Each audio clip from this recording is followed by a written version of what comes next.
pages. Watch me live in conversation with Ramdev Agarwal. Ask me what you want to know from me. Only on BloombergQuint.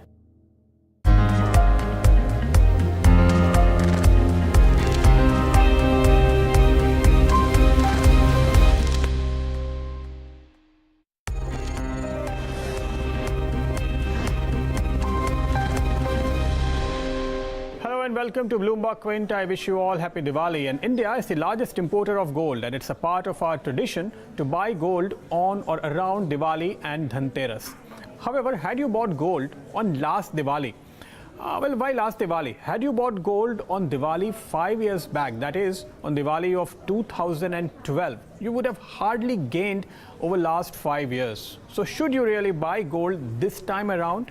To answer this question, joining us now is Sandeep Kulahalli, Senior Vice President at Titan, Mark To, Head of Research at Wing Fung Financial Group, and here in our Mumbai studio is Chintan Haria, Fund Manager, ICICI Prudential AMC. But before we start this discussion, let's have a look at how gold has moved over last 20 years. That will give you some idea, both in India and in global markets. If you look at the movement in gold over last 20 years, there is a lot of volatility. We'll try and bring that chart to you and show you how it has really moved. This is Indian prices, 4,400 in 1997 to 5,200 in 2002, 9,650, 31,142, 2012, and thereafter it hasn't really gone anywhere if you look at it. But at the same time, if you look at how the gold has moved in global markets, the trend remains more or less the same, but interestingly, the top that we see in 2012, we haven't really taken the top. This is the price around Diwali in global market in 2012, so that is 1750, while the all-time high was 1950, much higher. There, in fact, gold has corrected quite a bit. So let's see how on average gold gives you a return if you stay invested for say 5 years, 10 years, 15 years, and here it is. You know, if you look at 20 years return that gold has given you, the yellow bar shows you the return in rupees, and the blue or the green bar is actually a return in dollars. Over 20 years, gold has given you 10.6% in rupee, but 7.4 in dollars. The return over the last 15 or 20 years are much higher, around 13%. But if you look at the performance over last 1 year and last 5 years, again, it's nothing really to talk about. Now, let's look at how the gold performs if you hold it for 5 years. So the 5-year period between 97 and 2002, well, it gives modest returns in rupee, but nothing in dollar. Between 2002 and 7, dollar return is really higher than gold. Thereafter, you again have 34% return in rupee, but dollar return is only 23.6. So 5-year periods, if you look at it, you know, the first 5 years, nothing really to talk about. The next 10 years were really good, and the next 5 years haven't been really good. So it's a long-term cycle in gold. And before we decide whether or not we should buy gold this Diwali, it's important to understand this long-term cycle and trade accordingly. Well, Mark, first of all, I would like you to share your views. You know, over last 5 years, gold has not really given any return to Indians as well as, you know, investors anywhere in the world who have been investing in dollar. What is the reason behind it? Thanks for having me. I think for the past 5 years or so, I think the major reason that it is not performing is that the monetary policy actually dominates the whole trajectory of the gold price movements. You can see that people have been highly sensitive of the monetary policy, namely the QEs as well as the other stimulus packages starting in 2009, and actually gold peaked the earliest among all these asset classes. But after all, people may know that the monetary policy may not be at all accommodative for many years. So people are getting unwinding their gold position, the long position in gold. So for the past few years, we can see that they plan ahead and have liquidated part of the gold positions before the actual exit strategy in the Fed or in the other central banks are going to be implemented. That's why we can see that if you have bought at the peak, actually it is giving you a negative return. But gradually speaking, I think at this moment we have two major determinants. One is that the geopolitical tensions may help a little bit for its support the gold price. But on the other hand, the monetary policy, especially the interest rate hike, as well as the other exit strategy, may actually limit the upside. So basically, I think it is a trading range game for gold at this moment. So actually, world buys gold when there is a lot of uncertainty. When world is fearful, people buy gold. But in India, we buy gold when we are happy. We buy gold for wedding. We buy gold on festive season around Diwali and Dhanteras and all. Sandeep, I would like to come to you. We'll discuss the gold price trajectory further with our other experts. But what I want to know is, has it really affected Indians' love for yellow metal? Over the last 5 years, there is clearly a negative return. There is a big opportunity cost because you could have put it somewhere else and you would have made a lot of money. Has that really affected the consumers' behavior in India? Thankfully, Pradeep, our customers don't look and discuss this gold the way you all have been discussing so far. Fortunately for us, the gold part is actually jewelry what consumers buy. They don't buy bullion in that sense of the word. And that's one reason why we have not seen any downside of consumption of gold jewelry. So you have to differentiate bullion with jewelry because women are the customers of ours, not men, which typically are the investors and asset classes of this kind who are debating the point right now, as you have been. But for us, consumers are women who aspire to buy jewelry more for adornments as well as a security, a saving. We may call it many words which the Indian consumers associated with jewelry for many, many decades, over 500 years. It's very close to the heart of Indian women. And therefore, the adornment piece, I think, has no connection with the gold rate or trajectory of gold rate because it is, like you said correctly, it's a feel good. It's about the ability to invest that money that they have for disposal. It's the only asset class women associate with in terms of even adornment. Not forget the return part of it. They prefer the adornment side of jewelry and they consume it in that manner. The only reason when they consume more or less of jewelry is when the sentiments, as stated by many experts in the media, which talks about gold rate is at its highest or it's the lowest, when there's a surge to buy jewelry. But they still buy the form of jewelry. That's a point to be noted, that they don't buy bullion, they buy jewelry. And that's a differentiation that jewelry brings to this category of gold, which unfortunately everybody paints gold as bullion but not jewelry. For us, bullion is a very small part of our total consumption of gold that we consume in our jewelry, and therefore we don't see that downside happening as long as you said wedding, the happy occasion, the auspicious occasions, Sandeep, where the that gold, is the yellow case. metal. Why was there so much hue and cry, of late for last 2-3 months when government tightened the PMLA norms and it was mandatory for any buyer, purchasing more than 50,000 rupees worth of jewelry to present the PAN card or Aadhaar card? What was really the problem? See, if you look at, frankly speaking, the GST, the first one which came large amount, what the confusion was two reasons. There was not a downside as we saw it. We have a very good positive numbers for this quarter post GST also. But the fact is the uncertainty. The more to do with the uncertainty of the rate on which gold is applied. And two is, it is not a season. There wasn't a season to consume gold jewelry. And therefore, typically quarter two is typically a lower quarter for jewelry consumption. But PMLA, the issue has been more the painful side of the documentation, because the consumer has been seeing a lot more of documentation without understanding why he's being forced to buy. I do understand the government's intention behind it. It's a very honorable intention that the parallel economy should be less consumed in the gold industry. But the majority of women who buy it is not to park black money. It is to buy consume jewelry, and many of them do not have PAN cards of the world. They don't have. They find it, as somebody is trying to stop us owning a piece of adornment piece, and that's been the reason for any disenchantment with consumption of jewelry. Also what happened in India, that gold prices never went down the way they declined in global markets. So probably the appetite of Indian consumer for gold remained more or less the same. Rather, people saw it as an opportunity. They were never fearful that you are actually losing the wealth that you have invested in gold, isn't it? And why is it so? So if we look at what happened between 2008 and 2011, gold actually went up sharply from about 11,000 to 30,000, which you just showed. And then there has been a correction. In terms of how the international markets behaved after that? Obviously, we saw a 50% fall in international markets. But in India, we had an import duty which was put about 10%, plus the rupee depreciated about 25% or 20%. Hence, the domestic consumer never saw the pain in gold. So, 1950, when it comes to 1,000, almost 50%. Yes. And Indian consumers also seen a price of the sub 20,000. Maybe there might have been some impact. Correct. But we probably saw only up from 33,000 to 25,000, and that did not create any panic. Yeah, that too for a while, and now it's at 29,000. Yeah. So in absolute terms, the fall was never big. And in India, like the previous speaker mentioned, gold is not looked as an asset class wherein you are investing and then seeing the prices every day. The only asset class where we see prices every day is equities, and that is being spoken of, where probably we play a bigger role.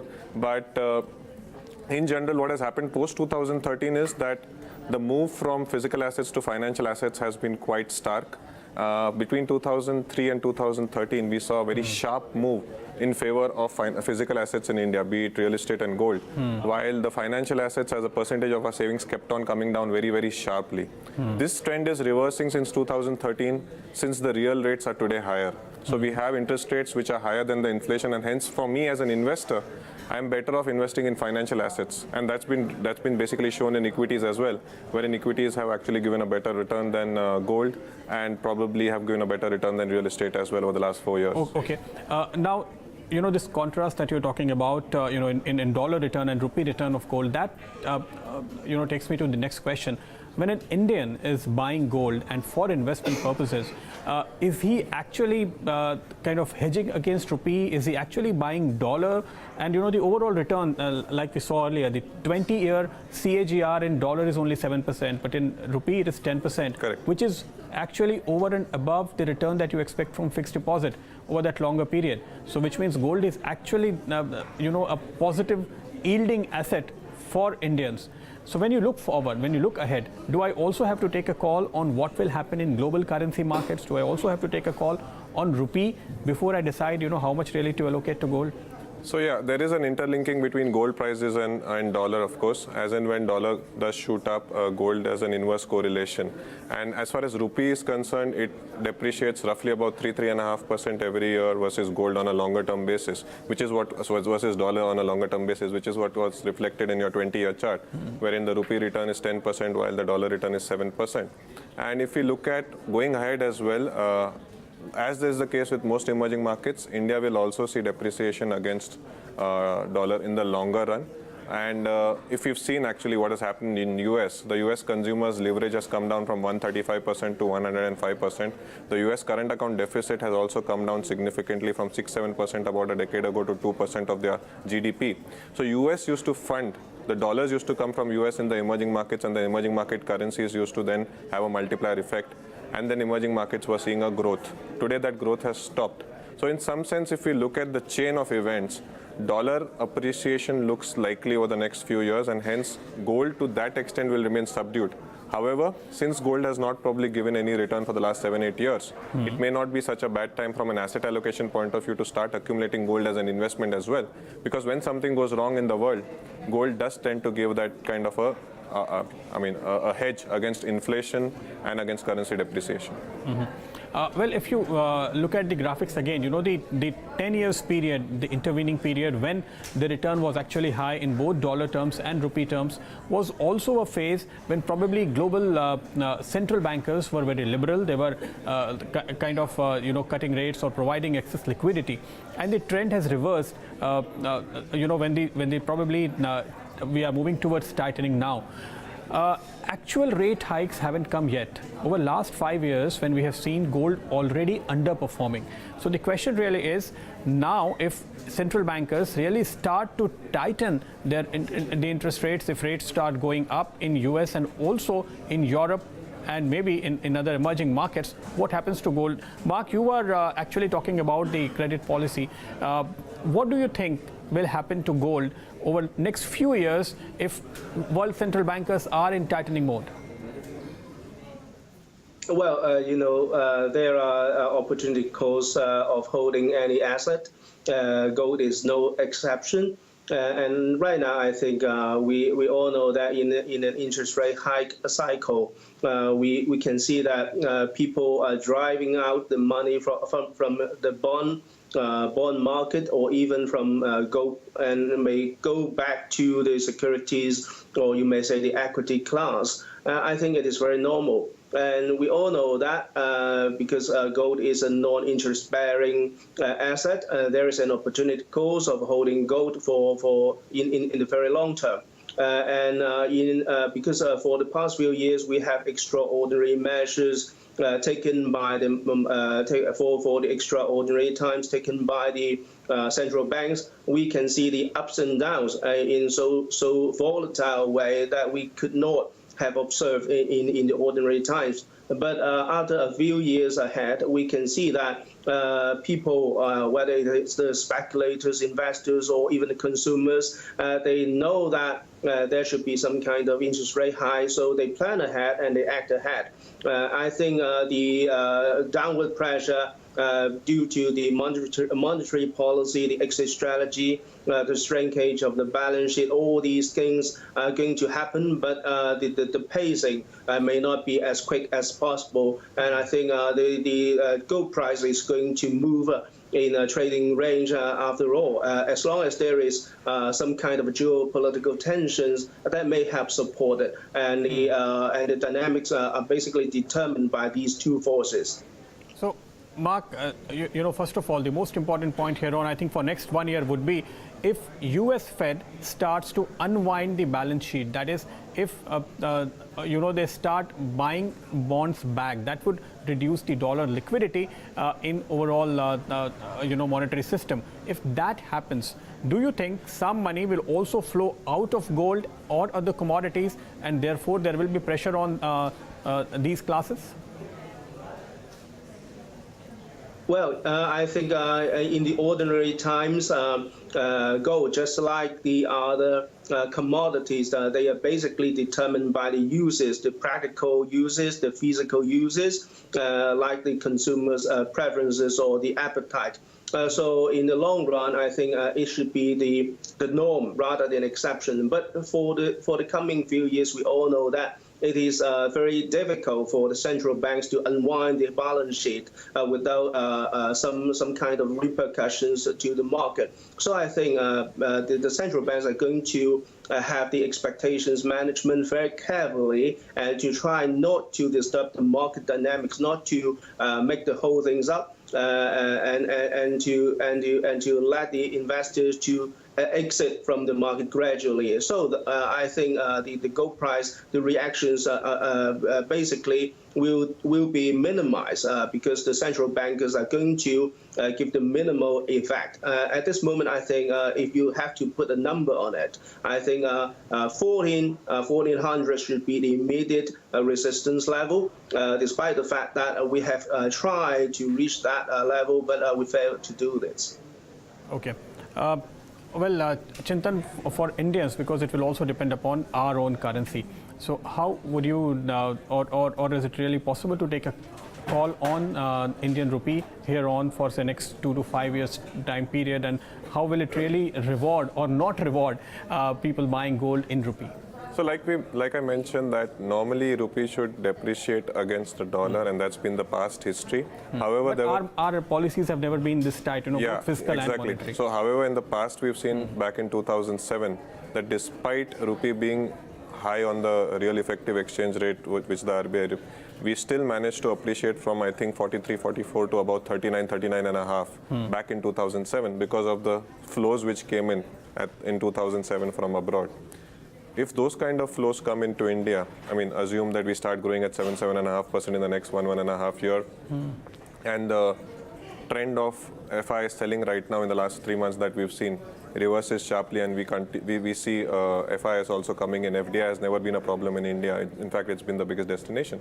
The kind of flow that can come in, that can lead our rupee to a higher level as well. So while it's difficult to predict exactly what will happen, I'd say if India is likely to do well, we'll see more flows come in, which will keep our rupee higher, which means that the depreciation of 3.5%, which should normally happen, may not happen, and we'll see a repeat of 2007.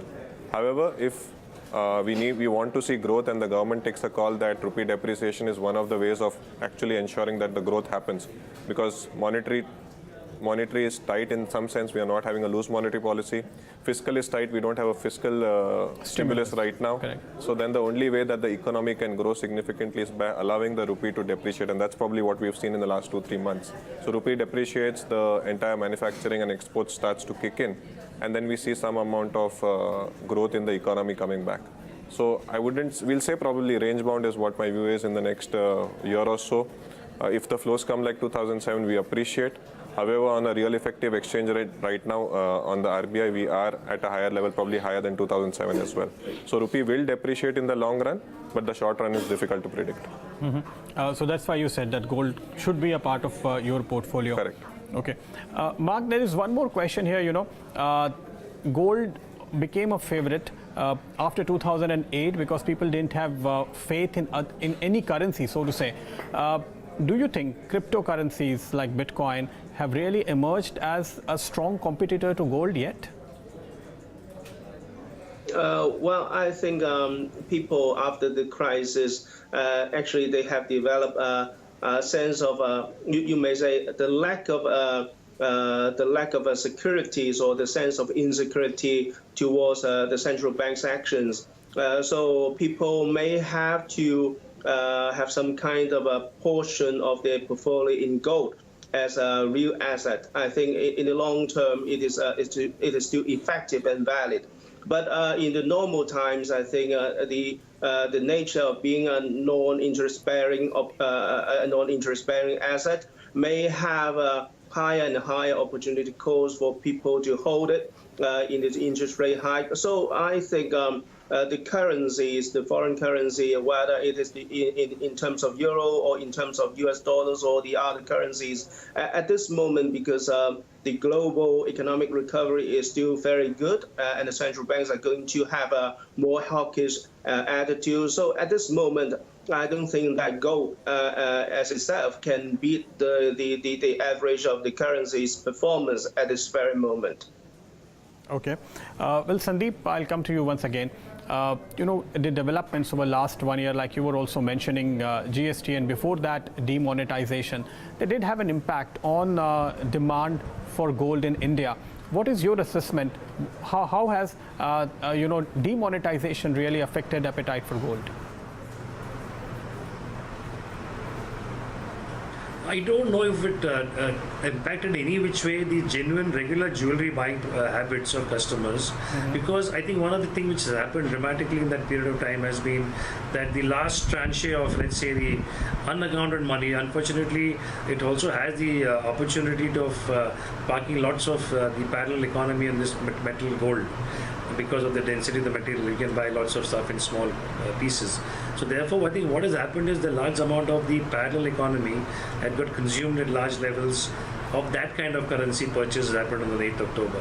And therefore, those people who have managed to use that opportunity have had a tough time thereafter, whereas contrary, even if you look at our financials, if you look at the quarter results thereafter for the company, it's been a very positive balance sheet in the last 3 quarters. So therefore, what has happened is a steady buyer of jewelry who is not in the space of the so-called the parallel parking of funds into this industry.